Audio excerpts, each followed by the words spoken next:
your career at KMCH and Dr. NGP Institutions, Coimbatore. Admissions open. Mad Rapid, India's finest audio wearable brand. Starting at 999. போகிற யங்ஸ்டருக்குலாம் நான் கூட அப்படி தான் சொல்லுவேன். ஏமா சவிதா மேடம் எப்படி பேசியிருக்காங்க, அவங்க படத்தெல்லாம் பாருங்கள். ரேணுகா மேடம் எப்படி பேசியிருக்காங்க, அனுராதா மேடம் எப்படி பேசியிருக்காங்க பாருங்கள். ஜெயகீதா மேடம் எல்லாத்தையும் பார்த்து கற்றுக்குங்க, கற்றுக்கிட்டு வாங்க. அதுக்கப்புறம் வந்த உடனே எல்லாம் நீங்கள் ஒரு ஹீரோயினுக்கு பேசுகிறதோ ஒரு லீடு பேசுகிறதோ வந்து கஷ்டம். எல்லாத்தையும் பேசி கற்றுக்கிட்டு டப்பிங் ஆர்ட்ஸில் முதல்ல நாங்கள்லாம் வந்து தெலுங்கு, கன்னடா, மலையாளம், இந்த ஹிந்தி அதர் லாங்குவேஜ் ஃபிலிம்ஸை மட்டுமே நம்பிட்டு இருந்தோம். இன்றைக்கி ஸ்ட்ரைட் ஃபிலிம்ஸை பேசுகிறோம். இன்றைக்கி என்னென்னா வெப் சீரிஸ், டாக்குமெண்ட்ரிஸ், அப்புறம் கார்பரேட் ஃபிலிம்ஸு, அது ஒரு ஃபிலிம்ஸ்லேயே ஆல் இன்டர்நேஷ்னல் ஃபிலிம்ஸ் எல்லாம் வருது. அதை டவுன்லோட் பண்ணி அதில் ஒரிஜினலில் பேர் எப்படி சொல்லியிருக்காங்கன்னு பார்த்து அதுக்கேற்ற மாதிரி ஒரு 2 தடவை கூகுள் டிரான்ஸ்லேஷன் போட்டு பார்த்து அந்த பேர் நம்ம சொல்லி பார்த்து அதுக்கப்புறம் இப்போ நான் டப்பிங் பண்ணுறேன். ஸ்பெஷலாக வந்து நான் வரும்போது கூட சொல்லி அமிச்சாங்க, அக்கா ஆனிமே அப்படி சொல்லுங்க, ஆனிம் சொல்லிடாதீங்க பசங்களுக்கு கோவம் வந்துடும். ஓகே ஆனிமேன்னு சொல்கிறேன். நிறைய வருதுட்டாங்க போல இருக்கு. நிஜமா ஓ காட் அப்படின்னு இங்கிலீஷில் சொல்லியிருந்தாங்கன்னா அடக்கடவுளேன்னு நீங்கள் தமிழில் சொல்லக்கூடாது. ஏன்னா அது வந்து கடவுளேன்னா ஒரு ரிலீஜனுக்குள்ளேயே இதாகும். ஸோ அது சொல்லக்கூடாது. அவங்களுக்குன்னு சில ரூல்ஸ் அண்ட் ரெகுலேஷன் ஒரு 20-25 வேர்டு வந்து நீங்கள் யூஸ் பண்ணவே கூடாது. பட் இங்கிலீஷில் இருக்கும், ஆனால் தமிழில் அது வரக்கூடாது. அடே பானை வைத்தாங்கிறதே ஒரு அம்மா வந்து கண்டுபிடிச்சி எங்கள் வீட்டுக்கு யாரோ ஒருத்தர் பெருசாக தொப்பையை வச்சுட்டு வந்தார். நாங்கள் பானை வைத்தான்ட்டான்ச்சு அந்த குழந்தை. அதை சொன்னோடனே எனக்கு ரொம்ப சங்கடமாக போச்சு. இவரோட பானை வைத்தான். டிஸ்னியில் நீங்கள் ஒரு கேரக்டருக்கு வாய்ஸ் டெஸ்ட் ஓகே ஆகிட்டீங்கன்னா எத்தனை வருஷம் ஆனாலும் நீங்கள் தான் பேசியாகும். ஸோ அது அவ்வளோ ஈஸி கிடையாது. ஒரு 40 பேர் 50 பேருக்கு மேலே டெஸ்ட் பண்ணுவாங்க. அந்த ஒரிஜினல் மேட்ச் பண்ணணும். இப்போ சுட்டி டிவியை நிக்கலோடிங்கில் நீங்கள் என்ன பேசினாலும் ஓகே, சிரிக்கிறாங்களா ஓகே, சிங்க்கு முன்ன பின்ன எதுனாலும் லிப்பு மூணதுக்கப்புறம் கூட டைலாக் வந்துக்கிட்டு இருக்கோம், ஓகேன்ட்டு போயிடுவாங்க. டிஸ்னி ரொம்ப பக்காவாக இருக்கும். இன்றைக்கும் நீங்கள் டெலிகாஸ்ட் பார்த்தீங்கன்னா அவ்வளோ பர்ஃபெக்ஷனாக இருக்கும்.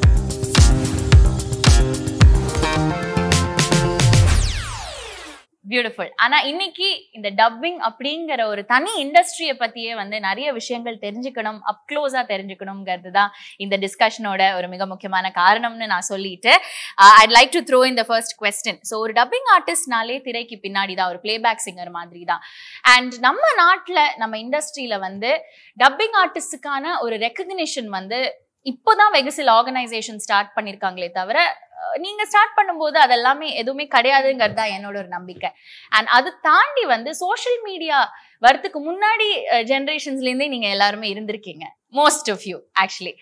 ஸோ அது அந்த ரெக்கக்னேஷன் உங்க ஃபேஸை ரெக்கக்னைஸ் பண்ணாம உங்க வாய்ஸை ரெக்கக்னைஸ் பண்ணி ஒரு சின்ன குழந்தையோ ஒரு பெரிய ஆளோ வந்து நீங்க தானே சூப்பர் சுஜிக்கு பேசுனீங்க, நீங்க தானே ஜாக்கி சான் தாத்தாக்கு பேசுனீங்கன்னு சொல்லும் போது what is the feeling like?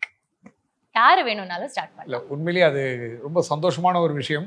But நீங்கள் சொன்ன மாதிரி ஒரு 20-30 வருஷத்துக்கு முன்னாடிலாம் சோஷியல் மீடியாலாம் கிடையாது. ஸோ அந்த காலகட்டங்களில் பார்த்திங்கன்னா பேசுகிறதோடு சரி எந்த விதமான ரெக்கக்னேஷனும் இல்லாமல் தான் இருந்தது. சோஷியல் மீடியா வந்ததுக்கப்புறம் நல்லாவே ரீச் ஆகிருக்கு இவங்க எங்கே இந்த கேரக்டருக்கு பேசுகிறாங்கன்றது. இது வந்து நாட் ஓன்லி இதுக்கு மட்டும் இல்லை, திரைத்துறையில் இப்போ பின்னணி பாடகர்களுக்கு ஒரு விருதெல்லாம் கொடுப்பாங்க. ஆனால் பின்னணி பேசுகிறவங்களுக்கு அப்பத்துலேருந்து எதுவுமே இல்லாமல் இருந்த ஒரு காலகட்டங்கள். எவ்வளோ டேலண்டட் பர்சன்லாம் இருந்திருக்காங்க, அவங்களுக்குலாம் எதுவுமே கிடைக்கல. பட் லேட்டராக வந்து எங்கள் டப்பிங் யூனியன் தலைவர் ராதாரவி சார் வந்து அவருடைய முயற்சியில் ஸ்டேட் அவார்டு இன்றைக்கி ஒரு மேல் ஒரு ஃபீமேலுக்கு கொடுக்குற அளவுக்கு டப்பிங் ஆர்டிஸ்ட்டுக்கு ஒரு ரெக்கக்னைஸ் கிடைச்சிருக்கு. ஸோ இப்போ சென்ட்ரல் அவார்டுக்கும் ட்ரை பண்ணிக்கிட்டு இருக்காங்க.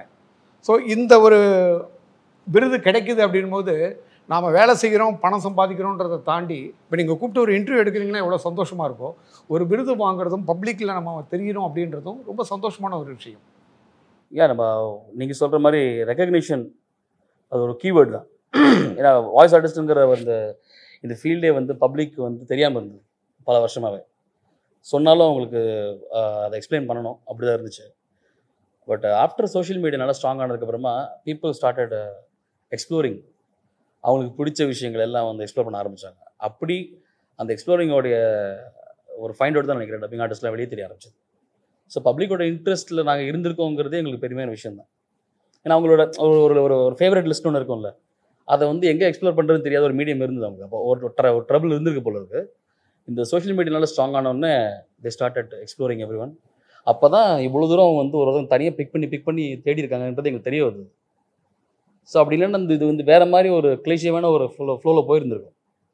So all thanks to technical development தான். அது ஒரு வெளிப்பாடுனால இத்தனை பேர் தெரிய ஆரம்பிச்சிருக்காங்க.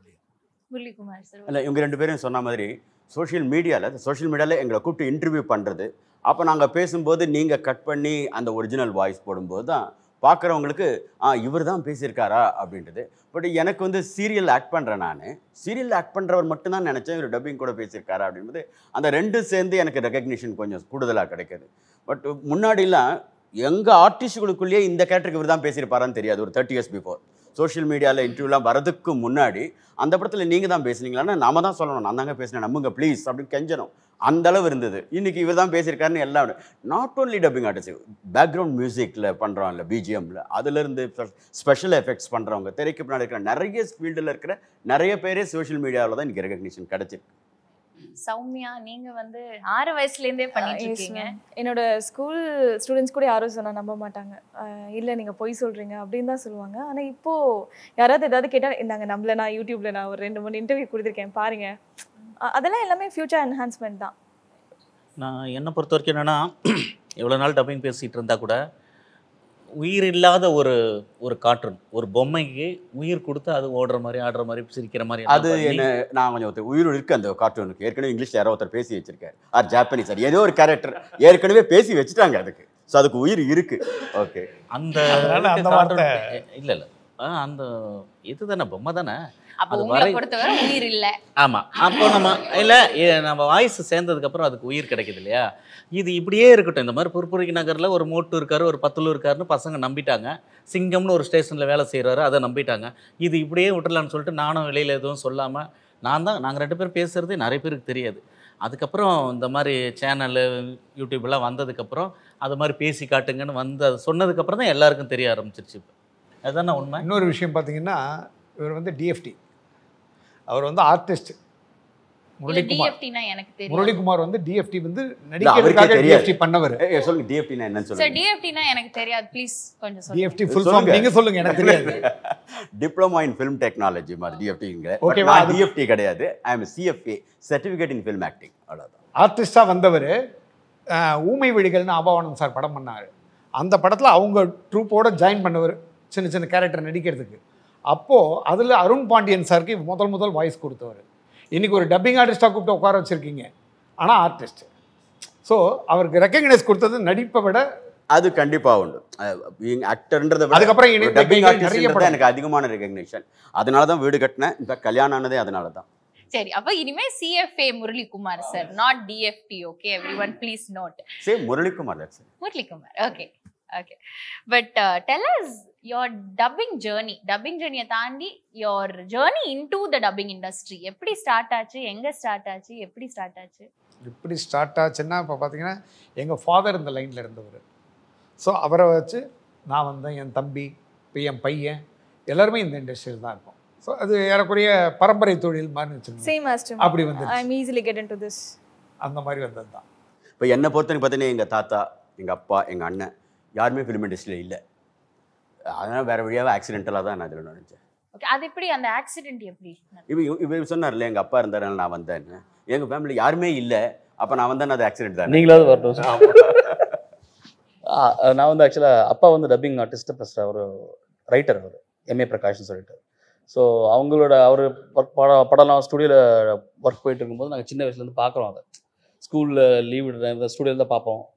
மோஸ்ட்லி அந்த டைம் தான் அங்கே தான் ஸ்பெண்ட் பண்ணிட்டு இருப்போம். ஸோ அப்படி பார்த்து அது பழக்கப்பட்ட ஒரு தொழில் ஆயிடுச்சு. இப்போ எல்லாரையும் பார்க்க வைக்கிறீங்க. இப்போ நான் ஒரு பெரிய சேனல்ஸ், அதாவது சன் டிவியில் ஒர்க் பண்ணிகிட்டு இருந்தேன். அப்போ இந்த மாதிரி ஒரு ஆசை வந்து சினிமாவில் எதுனா ஒன்று சேரணும்னு விருப்பப்பட்டு வந்து சேர்ந்துட்டு நான் இங்கே சேர்ந்ததுக்கப்புறம் அங்கேருந்து விட்டுட்டு வந்துட்டேன் நான். ஆனால் அதுக்கப்புறம் நான் வளர்ந்து டப்பிங் ஆர்டிஸ்ட் ஆகிட்டு கார்ட்டூன்லாம் நிறைய பேசி, வருத்தப்படாத கரடி சங்கன்னு ஒரு கார்ட்டூன் பெரிய ஃபேமஸ். அது வந்து என்னோடய தாய் வீட்டுக்காக நான் வந்து ஸ்பெஷல் எஃபெக்ட் போட்டு பேசி எனக்கு பெரிய பேர் வாங்கி கொடுத்ததில் அந்த கார்ட்டூன் வந்து ரொம்ப முக்கியமான கார்ட்டூன். அதில் 2 கேரக்டரு, லாகர்விக்கு கேரக்டர் நான் தான், தம்பி கரடி எல்லோ கரடி ஒன்று இருக்கும், அதுக்கு 2க்குமே வாய்ஸ் கொடுத்து என் தாய் வீட்டுக்கு பெருமை சேர்த்து. தம்பி கரடியா இப்போ பேசி காட்ட முடியுமா சார்? ஏய் பாப்பா குட்டி நல்லா இருக்கியாப்பா, கையில் என்ன வச்சிருக்கப்பா, அது என்கிட்ட குடிப்பா, படிச்சுட்டு தந்துடுறடா. உங்ககிட்ட கொடுத்துட்டேன்னா நான் அப்புறம் எதுவுமே கேட்க முடியாது, என்ன தட்டி விட்டுருவாங்க சார். கொஸ்டின் பேப்பரே போடுங்க பாருங்க. ஓ நிஜமாவே இதெல்லாம் எழுதி இருக்கா? ஆமா நிஜமா எல்லாம். நான் ஏதோ சும்மா சார் என்ன சார், இங்க தான் எஸ்எஸ் மியூசிக், இங்க பாத்தீங்கன்னா உள்ளுக்குள்ள பிட் அடிக்கிறது தான். கரெக்டா சொன்னீங்க, கரெக்டா. இந்த கார்ட்டூன் கேரக்டருக்கு இந்த வாய்ஸ் தான், இதுதான் நம்ம வந்து இவரை தான் ஃபிக்ஸ் பண்ண போறோம், இந்த மாடுலேஷன் தான் வந்து டிரெக்டர் உங்களுக்கு சொல்லி கொடுக்க போறாங்க. அது ஃபிக்ஸ் ஆகிறது வரைக்குமே அந்த ப்ராசஸ் எப்படி இருக்கும்? From the call that you get, okay Murali நீங்க தான் இதை வந்து பண்ணோம், நீங்க தான் வந்து பேச போறீங்க, இதுக்காக ஆடிஷன் எடுக்க போறோம் அப்படின்னு அந்த கால் வருதுல இருந்து இவரு தான் வந்து இதுக்கு பேச போறாரு. நான் தான் பேச போறேன்னா ஆடிஷனே தேவையில்லை. ஐயா அப்படி இல்ல சார். ஓகே ஓகே இல்ல நானும் இல்லை, யாரா இருந்தாலும் அவங்க தான் பேச போறாங்கன்னு அப்புறம் ஆடிஷன் கிடையாது. ஸோ ஃபர்ஸ்ட் ஆடிஷன்ல இருந்தா ஸ்டார்ட் ஆகுது. நீங்க சொல்றது ஆர்டிஸ்ட் ஃபிக்ஸ் ஆனதுல இருந்து, ஆர்டிஸ்ட் ஃபிக்ஸ் ஆனதுல இருந்து மன்னிச்சுக்கோங்க. ஸோ அதுல இருந்து இவர் தான் வந்து இந்த கேரக்டருக்கு பேச போறாரு அப்படிங்கிற ப்ரோசஸ் வந்து ரொம்ப டயரிங்கா இருக்குமா, எப்படி இருக்கும் எங்களுக்கு தெரியாது. அதனால ப்ராசஸ்லாம் ஒன்றும் இல்லை. ஒரு ப்ராஜெக்ட் ஆரம்பிக்கிறாங்க அப்படின்னா ஸ்பெசிஃபிக் கேரக்டர்ஸ்க்கு, முக்கியமாக மெயினாக வர கேரக்டர்ஸ்க்கு வந்து ஃபிக்ஸ் பண்ணிப்பாங்க யார் இருக்கலாம் அப்படின்னு சொல்லிட்டு ஒரு கேரக்டருக்கு 3 நாள் டெஸ்ட் எடுப்பாங்க. அதில் வந்து யார் ஓகே ஆகிறாங்கன்றது அவங்க கிளைண்ட் அவங்க தான் சூஸ் பண்ணுறாங்க பெஸ்ட்டாக. அது ஒரிஜினலோட எது மேட்ச் ஆகுது, அந்த ஒரிஜினல் வாய்ஸில் எது அந்த எமோஷனல் எது மேட்ச் ஆகுதுங்கிறத வச்சு டிசைட். அப்போ ஏற்கனவே உயிர் இருக்கு. ஆமாம் உயிர் இருக்கு. அந்த உயிர் எந்த உயிர் வந்து மேட்ச் பண்ணுது தெரியாதமா உயிர் இருக்கு. ஸோ உயிர் இருக்கிற விஷயம் தான். ஓகேவா, உயிர் கொடுக்குறோம் நாங்கன்னு தான் சொன்னோம் மேடம். உயிரை நீ எப்படி கொடுப்பேன்? நாங்க அவங்க இங்கிலீஷ்ல கொடுத்துருந்தா நம்ம தமிழ்ல உயிர் கொடுக்குறோம், அவங்க ஆங்கில உயிர் கொடுத்துருவோம். ஆமா நம்ம தமிழ்ல உயிர் கொடுக்குறோம். தமிழ்ல இருக்கிற அத்தனை குழந்தை செல்ல குட்டிங்களுக்கும் நம்ம புரிய வைக்கிறோம், தெரிய வைக்கிறோம், உயிர் எடுக்கிறோம். இல்ல யாரு நம்ம மேல உயிரே வச்சிருக்காங்க மேடம்? நீங்களே பார்த்தேன்னு தானே சொன்னீங்க, எல்லா கார்ட்டூன்லாம் பாக்குறேன்னு தானே? எல்லாம் கிடையாது, ஆனா நிறைய நான் கார்ட்டூன்ஸ் பார்த்திருக்கேன். அந்த பக்கமா போகும்போது பார்த்திருக்கேன். இல்ல இவ செபஸ்டின் ஏதோ ஒரு கேரக்டர் சொன்னாரு, என்ன கேரக்டர் அது? வருத்தப்படாத கரடி. அதுல என்ன கேரக்டர்? தம்பி கரடி அண்ட் லாகர்விக், அந்த துப்பாக்கி பார்ட்டி. பட் நீங்க சொல்லுங்க சார், then versus now எவ்வளவு சேஞ்ச் ஆயிருக்கு and how much healthier has it become? டெக்னிக்கலாக நிறையா சேஞ்ச் ஆயிருக்கு. நீங்களே பார்த்துக்கலாம், அந்த காலத்தில் வால்வ் ரேடியோ, அப்புறம் டிரான்சிஸ்டர், அப்புறம் ரேடியோ, இப்போ எப்போ மொபைல், அதே மாதிரி தான் டப்பிங்லேயும் லூப் சிஸ்டம், எலக்ட்ரானிக்கு, கம்ப்யூட்டரைஸ்டு, இன்றைக்கி ப்ரோ டூல்ஸ் எல்லாம் அப்படி அதே மாதிரி டெக்னாலஜிலையும் கொஞ்சம் கொஞ்சமாக அதே மாதிரி வளர்ந்துருக்கு. நிறைய சேஞ்சஸ் இருக்குது. டப்பிங் ஆர்ட்ஸில் முதல்ல நாங்கள்லாம் வந்து தெலுங்கு, கன்னடா, மலையாளம், இந்த ஹிந்தி அதர் லாங்குவேஜ் ஃபிலிம்ஸை மட்டுமே நம்பிட்டு இருந்தோம். இன்றைக்கி ஸ்ட்ரைட் ஃபிலிம்ஸும் பேசுகிறோம். இன்றைக்கி என்னென்னா வெப் சீரிஸ், டாக்குமெண்ட்ரிஸ், அப்புறம் கார்பரேட் ஃபிலிம்ஸு, அது ஒரு ஃபிலிம்ஸ்லேயே ஆல் இன்டர்நேஷ்னல் ஃபிலிம்ஸ் எல்லாம் வருது. இன்ஃபேக்ட் ஒரு கல்யாண பத்திரிகை கூட வாய்ஸ் ஓவர் கொடுக்க சொன்னாங்க. என்ன மிருகத்துக்கு கூட பேசுகிறோம்? ஆமாம், மிருகத்துக்கு மட்டும்தான் பேசிகிட்டு இருக்கோம். சார் நீங்கள் பண்ணிக்கு பேசுறீங்களே, நீங்கள் நாய்க்கு பேசுறீங்களே, எஸ் அர்த்தம் அது. ஸோ ஒரு கல்யாணம் அதுக்கு அவர் வந்து பவர் பாயிண்ட் ப்ரெசன்டேஷனாக கொடுக்குறாரு அவர் பத்திரிகையை. Digital invite. அதுக்கு voice over. So voice over எங்கெல்லாம் இருக்குன்னு தெரியும். அப்புறம் நிறைய பேர் இப்போ வீட்டுக்குள்ளேயே ஒரு 60வது கல்யாணம் நடக்குது, இல்லை ஒருத்தருக்கு வந்து நினைவு நாள் நடக்குது, அதுக்கெல்லாம் வேற இப்போ இன்றைக்கி பவர் பாயிண்ட் அன்றைக்கி ஃபங்க்ஷன் அன்றைக்கி போட்டு காட்டுறாங்க எல்லாரும். ஸோ அந்த மாதிரி வாய்ஸ் ஓவர் அண்ட் டப்பிங் குரலுக்கு வந்து இன்றைக்கி நிறைய வால்யூம், எக்கச்சக்கமாக இருக்குது வால்யூம்.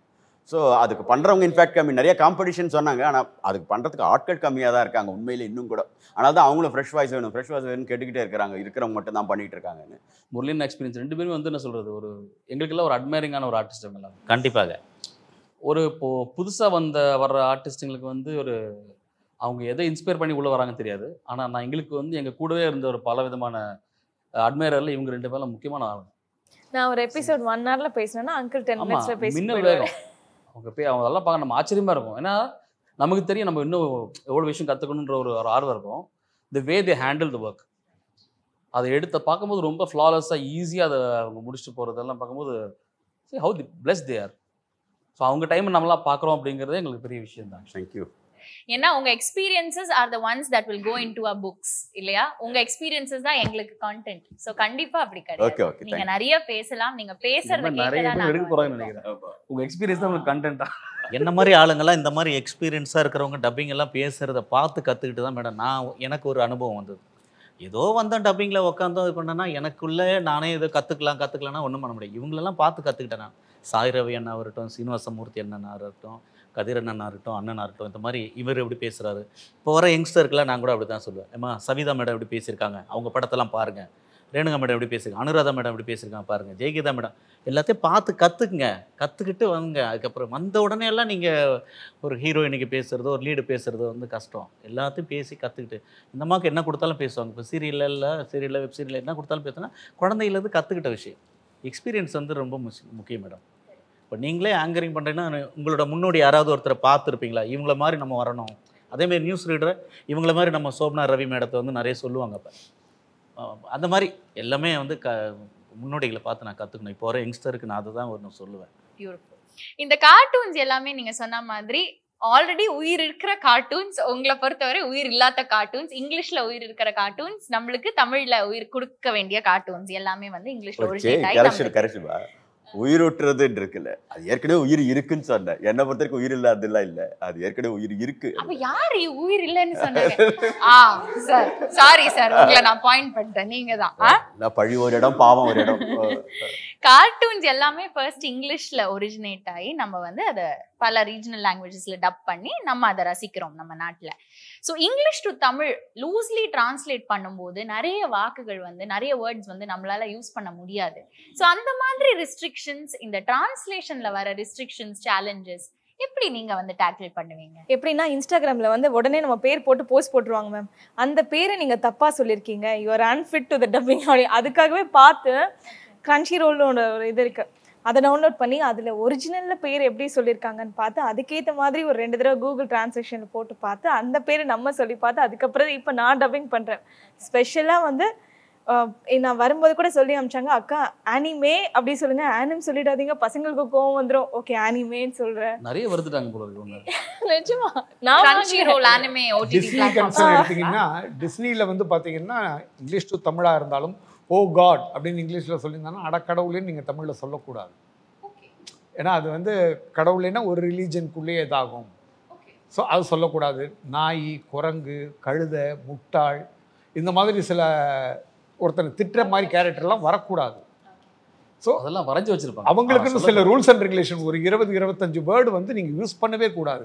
பட் இங்கிலீஷில் இருக்கும், ஆனால் தமிழில் அது வரக்கூடாது. அந்த மாதிரி சில ரெஸ்ட்ரிக்டட் உண்டு. அது டிஸ்னியை பொறுத்த வரைக்கும். மற்றபடி சுட்டி டிவியோ மற்ற வேறு எந்த நிக்லோடின் இதெல்லாம் பார்த்தீங்கன்னா அவுட் ஆஃப் ஸ்கிரிப்ட் நீங்கள் போகலாம். Okay. So translation, true translation போனீங்கன்னா ரசிக்க முடியாது. ஸோ இஷ்டத்துக்கு என்ன வேணாலும் பேசலாம், ரசிக்கணும், காமெடியாக இருக்கணும், அவ்வளோதான் அவங்கள பொறுத்த வரைக்கும். அந்த இது பார்த்தீங்கன்னா இப்போ நிக்லோடினில் இவன் நானும் இவனும் பேசணும், மோட்டு பத்துலாம் பார்த்தீங்கன்னா நாங்கள் இதுதான் பேசணும் இல்லை, எதை வேணாலும் பேசுவோம். Okay okay. ஆனால் அந்த வார்த்தைங்க குழந்தைங்களை பாதிக்காமல் இருக்கணும்னு நினச்சிக்குவோம். ஒரு பேசிக் ரெஸ்பான்சிபிலிட்டி வேணும். சோஷியல் ரெஸ்பான்சிபிலிட்டி இருந்துச்சுன்னா கொஞ்சம் நேரம் அதை பார்த்து அவன் கண்டிப்பாக குழந்தைங்க இன்ஸ்பயர் ஆகிறாங்க.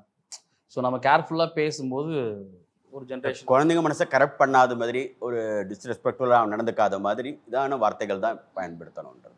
அதனால ஏன்னா இங்கிலீஷில் வந்து அவங்களோட கல்ச்சருக்கு ஏதாவது ஒன்று பேசிடுவாங்க. இப்போ ரொம்ப அவங்க கொஞ்சம் அவங்க அதை ரொம்பலாம் ரெஸ்ட்ரிக்ட் பண்ணல. என்ன இங்கிலீஷ் படத்தில் எப்படி வருதோ அந்த அளவுக்கே பேசுகிறாங்க. ஏன்னா குழந்தைங்க அதை ரிப்பீட் பண்ணுறாங்க விளையாடும் போது, ஒருத்தருக்கு ஒருத்தர் பேசும்போது. ஏன்டா நாயை அப்படி இப்படின்னு சொன்னால் அவங்க அதை ரிப்பீட் பண்ணுவாங்க. ஸோ அதெல்லாம் பண்ணக்கூடாது அப்படின்ட்டு. பிகாஸ் அது ஒரு ஸ்பெசிஃபிக் கேரக்டர் வந்து அவங்க வந்து அட்மையர் பண்ணுறாங்க, ஃபாலோ பண்ணுறாங்க. ஒன்றும் இல்லை, ஸ்கூல் பேக்லாம் வந்து அந்த கேரக்டர் வச்சு கொண்டு போகிறாங்க. இதெல்லாம் ஏன் பார்க்குறேன்னு கேட்குற அளவுக்கு ஆகிடும். அதுக்காக தான் இப்போ நான் என்ன மாதிரி பொது அக்கறை, இப்போ குழந்தைங்க மனசு கெட்டுறக்கூடாதுன்னு நாங்கள் இவ்வளோ பார்க்குறோம். இன்றைக்கெல்லாம் பார்த்தீங்கன்னா கச்சா மூச்சான வீடியோ, முகம் சுளிக்கிற மாதிரி நம்ம கல்ச்சருக்கே வந்து ரொம்ப இதெல்லாம் வருது. அதையும் கொஞ்சம் சரி பண்ணணும். அவங்களெல்லாம் கொஞ்சம் மாறணும்னு நான் இது மூலமாக ஒரு வேண்டுகோளாக வைக்கிறேன். நான் இப்போ தான் வந்து ஒரு சொன்னது என்னென்ன அடுத்த பூமர் ஆகிடுது. இது பூமர் ஆனாலும் பிரச்சனை இல்லை, ஆனால் பூமர் ஆனாலும் பிரச்சனை இல்லை. நம்ம வீட்டில் இருக்கிற குழந்தைங்கள்லாம் இப்போ மேடம் அடே பானை வைத்தாங்கிறதே ஒரு அம்மா வந்து கண்டுபிடிச்சி, எங்கள் வீட்டுக்கு யாரோ ஒருத்தர் பெருசாக தொப்பையை வச்சுட்டு வந்தார், வாங்க பானை வைத்தான்ட்டான்ச்சு அந்த குழந்தை. அதை சொன்னோடனே எனக்கு ரொம்ப சங்கடமாக போச்சு. இவரோட பானை வைத்தாம்பா. அதுக்கே நம்ம அவ்வளோ பார்க்குறோம் இல்லையா? குழந்தைங்க இப்போ சின்ன வயசில் அதுக்கு என்ன பதியுதோ அதுதான் கடைசி வரைக்கும் இருக்கும். அதெல்லாம் சமுதாய பொறுப்பும் இருக்கணுங்கிறது என்னோட வேண்டுகோள். அதெல்லாம் பேசி முடிச்சப்பறம் பொறுப்பு வரக்கூடாது. பொறுப்பு ஆரம்பத்திலே ஒரே ஒருத்தர் தான், ஒரே ஒரு தடவை தான் அப்படி ஒருத்தர் தான் அந்த மாதிரி சொல்லியிருக்கேன். இல்லை, நான் அந்த மோட்டு பத்தில் கேரக்டர் பேசும்போது வந்து பத்துலு மண்டையான்னு கூப்பிட்றது, பூசணிக்காய் மண்டையா அப்படின்னு அந்த பார்த்தீங்கன்னா ஒரு கேரக்டருக்கு ஒரு அந்த என்ன பல்ராம் நாயுடு முதல்ல பேசுனது வந்து இவர் வந்து முதல்ல பேசினார்னா எங்களை பயங்கர கலாய்ச்சி வச்சுட்டு போயிடுவார் மேடம். இவர் வாய்ஸ் மோட்டு பேசுவார், நான் வந்து 10 அப்போல்லாம் குழந்தைங்களை பற்றி நினைக்கிறது இல்லை. ஆமாம், அதை பற்றி இவர் அண்ணா அப்போ ஷூட்டிங்கில் பிஸியாக நடிச்சிக்கிட்டு இருந்தார். அதனால் மார்னிங்கில் வந்து இது பேசி வச்சுட்டு போயிடுவார். அதனால என்ன அந்த மண்டையாடு கிடையாதுலாம் போட்டு நான் என்னுடைய கேரக்டர் வந்து ரொம்ப அந்த மோட்டு வந்து ரொம்ப அசால்ட்டாக யாரையுமே மதிக்காத ஒரு கேரக்டர். ஸோ அது ஒரிஜினல் அப்படின்றதுனால யாரை பார்த்தாலும் சாப்பிடுவேன். டேய் மண்டையா எங்கடா போனேன், டேய் பத்தல மண்டையா எனக்கு சமோசானா உனக்கு ரொம்ப பிடிக்கும் தெரியாதா அப்படி எல்லாரையுமே அந்த வாடா போடா மண்டையா பூசணிக்காய் மண்டையா அப்படின்னு போட்டு கண்ணா பண்ணான்னு வாடா போடான்னு தான் பேசுறது. அதுவும் சமோசா சாப்பிட்டாருன்னா அநியாயத்துக்கு பேசுவார் மேடம். முக்கியமாக தெரு சமோசா கடை ஜாஸ்தி அடைஞ்சவங்களால தான். மோட்டு பத்லுனால சமோசா இன்னொரு சாப்பிட்ற விஷயம் மேடம், அண்ணா சமோசா சாப்பிட்டா என்ன வேணாலும் பண்ணுவார். ஆனால் நம்ம பாரம்பரியத்தை விட்டு கொடுத்துக்கூடாது. நான் பழைய சோறு தான் சாப்பிட்றேன்னு சொல்லுவேன். அதில் பார்த்தீங்கன்னா பாரம்பரியத்தை விட்டு கொடுக்காம அவ்வளவு கல்ச்சரலி ரூட்டடா இருந்திருக்காரு. பத்துலு எங்கேயுமே சமோசா சாப்பிட்ற மாதிரி ஒரு எபிசோட்ல கூட வந்திருக்காது. சமோசா பெருசா இது பண்ற மாதிரி வந்திருக்காது பாருங்க. கொடுத்துருக்க மாட்டாங்க. கொடுத்துருக்க மாட்டேன். நான் சமோசா சாப்பிட்றேன், தோசை சாப்பிட்றேன், கொடுத்து சாப்பிட்ற பழக்கம் மோட்டுக்கு இல்லை. இல்ல என்னன்னா நீங்க வந்து சொன்ன மாதிரி இப்போ டிஸ்னி அப்படிங்கிற ஒரு மேசிவ் ஆர்கனைசேஷன் நம்ம நாட்டுக்கு வரும்போது அதுக்கு முன்னாடி இருந்த இந்த போகோ, சுட்டி டிவி, நிக்லோடியன் இது எல்லாமே வந்து it's obviously like a competition இல்லையா? ஸோ டிஸ்னி அப்படிங்கிற ஒரு ஆர்கனைசேஷன் உள்ள வரும்போது இதுக்கு முன்னாடி இருந்த ஆர்கனைசேஷன்ஸ் எல்லாமே லூஸ்லி பண்ணிட்டு இருந்த விஷயத்த வந்து அவங்க ரெஸ்ட்ரிக்ட் பண்ணிட்டாங்க. ஸோ எந்த மாதிரியான லிமிடேஷன்ஸ் அண்ட் எந்த மாதிரியான சேலஞ்சஸ் வந்து அவங்க வந்து நீங்க ஃபேஸ் பண்ணீங்க as dubbing artist? டிஸ்னி தான் ஆக்சுவலாக வந்து முதல்ல வந்து டிஸ்னி அவங்க ப்ரொடக்ஷன் கம்பெனியா இருந்தாங்க. அப்புறம் தான் சேனல் Walt Disney. சுட்டி டிவிலாம் 2006ல வந்து இப்போ அதுக்கப்புறமா வந்து ஃபாலோஅப்ஸ் தராமே. ஸோ டிஸ்னி மெயினெல்லாம் அவங்க டர்னர் அண்ட் டிஸ்னி. டிஸ்னியில் நீங்கள் ஒரு கேரக்டருக்கு வாய்ஸ் டெஸ்ட் ஓகே ஆகிட்டீங்கன்னா எத்தனை வருஷம் ஆனாலும் நீங்கள் தான் பேசியாகும். ஸோ அது அவ்வளோ ஈஸி கிடையாது. ஒரு 40 பேர் 50 பேருக்கு மேலே டெஸ்ட் பண்ணுவாங்க. அந்த ஒரிஜினல் மேட்ச் பண்ணணும். சின்ன சின்ன எஃபெக்ட் முதற்கொண்டு சுட்டி டிவி நிக்லோடியன்லாம் நீங்கள் என்ன பேசினாலும் ஓகே. சிரிக்கிறாங்களா ஓகே, சிங்க்கு முன்ன பின்ன எதுனாலும் லிப்பு மூணதுக்கப்புறம் கூட டைலாக் வந்துக்கிட்டு இருக்கோம் ஓகே ஓகேன்ட்டு போயிடுவாங்க. டிஸ்னி ரொம்ப பக்காவாக இருக்கும். இன்றைக்கும் நீங்கள் டெலிகாஸ்ட் பார்த்தீங்கன்னா அவ்வளோ பர்ஃபெக்ஷனாக இருக்கும். அதில் ரெஸ்ட்ரிக்டடும் ஜாஸ்தி, ரொம்ப ஓவராக பார்ப்பாங்க. Okay, so it becomes a lot more கஷ்டமான ஒரு விஷயம். அது ஒரு இது லாயல்ட்டி இருக்குது அங்கே சேனல் கிட்ட இருந்து நம்ம கிட்ட ஒரு வாய்ஸ் செலக்ட் பண்ணிட்டாங்கன்னா இந்த கேரக்டர் தான் பேசணும் அப்படின்னு. இப்போ ட்ரூன்னு ஒரு கேரக்டர், இன்டிஸ்பென்சபிள், அப்புறம் டபுள் ட்ரபிள், அப்புறம் இப்போ ரைஸ் ஆஃப் ட்ரூ, அதில் ஒரு 15 வருஷத்துக்கு முன்னாடி ஒரு முதல் ஃபில்மில் பேசினேன். இனி 15 வருஷம் கழிச்சு நான் தான் பேசினேன். அந்த கேரக்டருக்கு வயசு 11 வயசு அப்படியே தான் இருக்குது.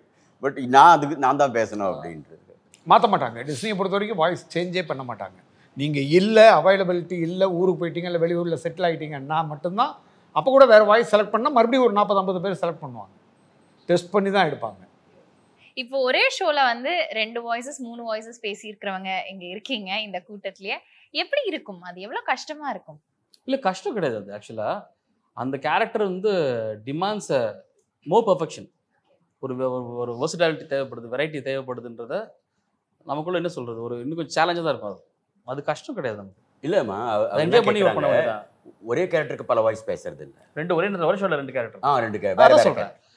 அந்த வேரியேஷன் காட்டுறது வந்து நமக்கு வந்து இன்னும் கொஞ்சம் இன்ட்ரெஸ்டிங்காக டேலண்ட்டை அது வந்து கஷ்டமாகவும் கஷ்டத்தை ஃபீல் நம்மளால முடியும். இது ஒன்று தான் இல்லாமல் இன்னொரு கேரக்டரும் நம்ம வாய்ஸ் மாற்றி பேச முடியும். அது நம்ம வச்சுட்டோம்னா இது பண்ணுறது தான். It is success. Beautiful beautiful.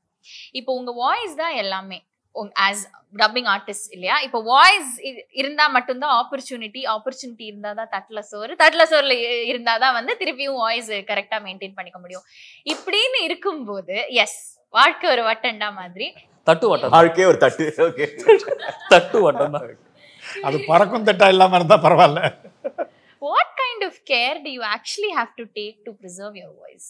என்னை பொறுத்த வரைக்கும் நான் ஐஸ் வாட்டர் சாப்பிட மாட்டேன், கூல் ட்ரிங்க்ஸ் சாப்பிட மாட்டேன், ஐஸ்கிரீம் சாப்பிட மாட்டேன். இது சாப்பிட்டா உடனே தொண்டை கட்டும். ஸோ என்னால் பேச முடியாது அப்படின்னா, என்னுடைய தொழில் நடக்கணும் அப்படின்னா நான் இதெல்லாம் அவாய்ட் பண்ணுவேன். இன்றைக்கி வரைக்கும் சாப்பிட்டது கிடையாது. ஐஸ் வாட்டரோ இதெல்லாம் எவ்வளோ வெயில் அடித்தாலும் ஹாட் வாட்டர் கொடுத்தீங்கன்னா சந்தோஷமாக சாப்பிடுவேன். ஸோ அது மாதிரி சில பேருக்கெல்லாம் வந்து என்ன சாப்பிட்டாலும் தொண்டை கட்டாது. I have no God gifted. restrictions. அப்பா சாமியா பேச. அவர் அவாய்ட் பண்ணது எல்லாம் நான் சாப்பிடுவேன். என்ன சாப்பிட்றீங்க? நான் எல்லாமே சாப்பிடுவேன். நான் வந்து விரும்பி சாப்பிட்றது, என்னோட குரல் நான் மெயின்டைன் பண்ணுறது எல்லாம் காரணம் பழைய சோறும் பச்சை மிளகாவும் தான். கல்ச்சரலி ரூட்டட் நம்ம எப்போதுமே. ஆனா ஐஸ் வாட்டர் நிறைய குடிப்பேன், இனிப்பு சாப்பிட மாட்டேன். பிரியாணி ஏதாவது போட இனிப்பு சொல்லட்டும். உண்மையிலேயே ஏதாவது ரிசப்ஷன் போனா கூட சாப்பிடுவேன் மேடம். அந்த இது ஐஸ்கிரீமே பிடிக்காது எனக்கு. பேச்சிலேயே ஐஸ்கிரீம் இனிமை இனிப்பே இருக்கிறதுனால. சாப்பிட மாட்டேன். ஐஸ் வாட்டர் குடிப்பேன் நிறைய. பிரியாணி விருந்துக்கு போறீங்க, அவ்வளவுதான். எங்க போனாலும் பரிமாறும் போது ஐஸ்கிரீம் ice சாப்பிட cream. மாட்டேன் மேடம். ஐஸ்கிரீம் பிடிக்காது எனக்கு. ஐஸ்கிரீமா இனிப்பு சாப்பிட மாட்டேன், அதான் காரணம். சார் நீங்க ஃபுல்லாக கிடையாது. டப்பிங் இருக்கும்போது மட்டும் என்ன சாப்பிட்டுட்டே பேசினா மூச்சு சவுண்ட் வரும், அதனால. சார் அப்படி நான் கேட்கல சார். எந்த ஆங்கிள் பார்த்தாலும் டப்பிங் தேட்டர்லயே தட்டை வச்சுட்டு சாப்பிட போட்டுருக்கு. அப்படிலாம் ஒன்றும் இல்லை. அதான் ரொம்ப கோல்டாக குடிச்சேன்னா வந்து அந்த இடத்துல வாய்ஸ் அமுக்க ஆரம்பிச்சிடும். அதனால அந்த நேரத்தில் மட்டும் கொஞ்சம் டக்கு எடுத்துட்டு தோணுச்சுன்னா சாப்பிட வேண்டியதுதான். மாமாக்கு அதெல்லாம் கிடையாது, அவர் எது சாப்பிட்டாலும் ஒன்றாகாது. ஐஸ் வாட்டர், ஐஸ்கிரீம், பழைய சோறு, பச்சை மிளகா, காரம் எல்லாம் சாப்பிடுவேன். ஒரு ரெஸ்ட்ரிக்ஷனும் கிடையாதுங்க. டாலரன்ஸ் இருக்குது, எல்லாத்துக்கும் டாலரன்ஸ் இருக்குது. ஸோ அதெல்லாம் சாப்பிட்டதுனால குரல் மாறிடுச்சுன்றது கிடையாது. இது வரைக்கும் நான் அந்த மாதிரி எதுவுமே பண்ணது கிடையாது. இல்லை குரல் மாறிடுச்சுன்னு இல்லை, எனக்கு தொண்டை கட்டிடும். நான் வந்து ரொம்ப கஷ்டப்பட்டு வாழ்க்கையில் ரொம்ப கஷ்டப்பட்டு வந்தேன் மேடம். நான் ரொம்ப கஷ்டப்படும் போது எனக்கு ரொம்ப உறுதுணையாக இருந்தது, ஒரு சாதம் பண்ணி வச்சுட்டு அது 2 நாள் 3 நாள்லாம் கூட நான் சாப்பிட்ருக்கேன். அப்படி இருக்கும். இப்போ சோடு மழை பெய்யும் போது நான் பழைய சாதம் சாப்பிட்ருக்கேன், எனக்கு ஒன்றும் ஆகுறதில்ல. அது என் உடம்பு கொஞ்சம் கடவுள் கொடுத்தது. என்ன சொல்லுவாரு, எல்லாத்தையும் நான் அது இது பழைய சோறு, பச்சை மிளகா இதெல்லாம் நான் சாப்பிட மாட்டேன்னு சொல்லுவாரு தான் நான் something நினைச்சேன். is going on my mind continuous. Uncle என்ன கேட்பாரு போகும்போது. எனக்கு 11வது வாட்டி சொல்லிட்டான் பழைய சோறு பச்சை மிளகா. அது மாதிரி செட் பண்ணிட்டு இப்போ அமெரிக்கா போயிட்டு வந்தார், அங்கே போய் இதெல்லாம் கிடைச்சது. போட்டுருங்க மேம் இதை ப்ளீஸ். அப்பதான் பழைய சோறு பச்சை மிளகா அப்படின்னு போட்டுருங்க. தேங்க்யூ. பழைய சோறு பச்சை மிளகா with the 90s 2000s cartoon. 90s இல்ல நீங்க அப்போல இருந்து இருக்கீங்கன்னு சொல்றேன். ஓகே ஓகே வயசாயிடுச்சுன்னு சொல்றேன். இல்ல வயசுல ஆகுது மேம், அதெல்லாம் ஆயிடுச்சு தான். ஸ்க்ரப்டு ஆனியன் கார்னிஷ் பண்ணி அது சொல்லும்போது அது ஸ்டைலா சொல்லணும். Okay nice. பட் நீங்க ஏதோ சொல்ல வந்தீங்க, எனக்கு எதுவுமே ரெஸ்ட்ரிக்ஷன் இல்ல கிடையாது. நான் அந்த மாதிரி எல்லாம் எதுவுமே இல்லாம எல்லாமே சாப்பிடுவேன். அங்கிள் சொன்ன மாதிரி தான், எதுவுமே எனக்கு எந்த ரெஸ்ட்ரிக்ஷன் இல்லை அதான் சில பேர் காட் கிஃப்ட் ஒன்றும் ஆகாது. என்ன சாப்பிட்டாலும் என்ன மாதிரி கேரக்டருக்கு காட்ஸ் பார்த்து பார்த்து சாப்பிடணும். எது சாப்பிட்டாலும் உடனே இதாகும். காட் கிஃப்ட் அது. சில பேர் காட்ஸ் கர்ஸ் எது சாப்பிட்டாலும் ஆயிடும். Shape your career at KMCH and Dr. NGP Institutions, Coimbatore. Admissions open. Mad Rabbit, India's finest audio wearable brand, starting at 999.